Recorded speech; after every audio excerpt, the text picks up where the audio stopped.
1920 में भारत की तमाम मस्जिदों में अचानक से दो किताबें वितरित होने लगी।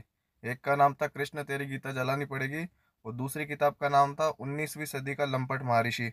और ये दोनों किताबों में हिंदू देवी देवताओं के प्रति इतने बेहद और अश्लील ये छायाचित्र छापे गए थे, और बेहद ही अश्लील फोटो उसमें दिखाए गए थे। और धीरे धीरे ये किताबें भारत की तमाम मस्जिदों में वितरित होने लगी। जब यह बात महात्मा गांधी जी को पता चली, तो उन्होंने इसको अभिव्यक्ति की स्वतंत्रता बताया।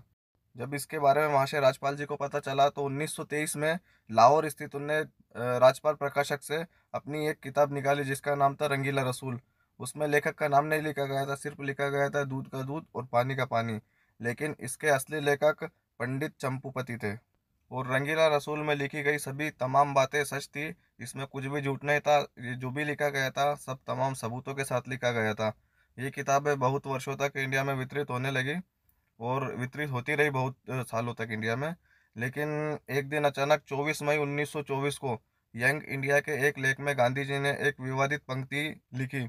उसमें लिखा, ऐसी किताब लिखने वालों को मुसलमानों को स्वयं सजा देना चाहिए। इससे मुसलमान भड़क गए, और महाशय राजपाल जी पर 3 साल में 5 बार हमला हुआ। मुसलमानों ने उच्च न्यायालय में भी इसकी गुहार लगाई और 4 सदस्यों की कमेटी बनाई, लेकिन चारों सदस्य इसको साबित नहीं कर पाए कि ये रंगीला रसूल किताब में जो भी लिखा गया था वो गलत था। और उच्च न्यायालय ने महाशय राजपाल जी को बेइज्जती बरी कर दिया। इससे गांधी जी बहुत आहत हुए। और 3 अगस्त 1924 को यंग इंडिया में गांधी जी ने एक और भड़काऊ लेख लिखा, जिसमें लिखा था, जब आदमी को न्यायालय से न्याय नहीं मिले तो उसको खुद को अपने प्रयास करके न्याय ले लेना चाहिए।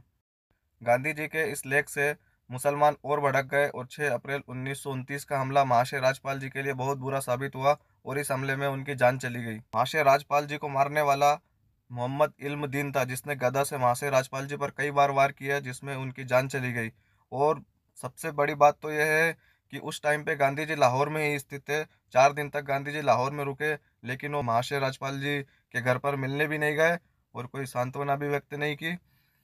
और मोहम्मद इल्मुद्दीन को उन्होंने बहुत सपोर्ट किया, और इसके बारे में गांधी जी ने किसी भी अखबार में कुछ भी लेख नहीं लिखा कि क्यों हत्या हुई, क्या हुआ, कुछ नहीं लिखा। कोर्ट में यह भी साबित हुआ कि महाशय राजपाल जी का हत्यारा जो है उसको फांसी की सजा होना चाहिए।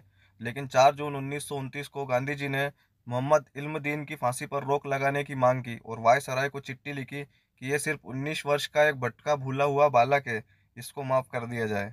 आखिरकार तमाम सबूतों और गवाहों को मद्देनजर रखते हुए कोर्ट ने 31 अक्टूबर 1929 को महाशय राजपाल जी के हत्यारे को फांसी पर चढ़ा दिया।